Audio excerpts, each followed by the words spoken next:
கேட்டனே அத முழுசா தருவேனே. உனக்கு பிடிக்குது பிடிக்கல, ஆனா நீ எனக்கு வேணும். ஒண்ணு பெத்த அத்த மாமன கண்ணு பூச பண்ணுவேனே.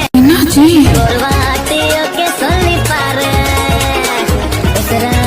உனக்கு எழுதித்தாரு. விவசாயிக்கு தேவை மண்ணு, உனக்கு இருக்கு செம்ம கண்ணு. ഇന്നെനിക്ക് നോമ്പ് ദേണ്ട ഒരു പാമ്പ് നീ പോയി നിന്നെ സ്വന്തമാക്കിടുന്നവരെ നെഞ്ചില്ലാതി.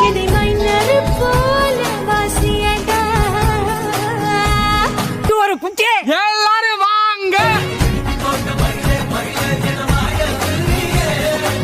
என்ன ட்ரெஸ்ன்னா குறைச்சல் இந்த ட்ரெஸ்ஸுக்கு எல்லாமே குறைச்சலாதாமா இருக்கு. கீழே கொஞ்சம் குறைச்சல், நடுவில் கொஞ்சம் குறைச்சல். சின்ன சேனலுக்கு எதா இருந்தாலும் அது கொஞ்சம் ஆதரவு கொடுங்க. உங்க பொண்ணான கையை கொண்டு அந்த பெல்லில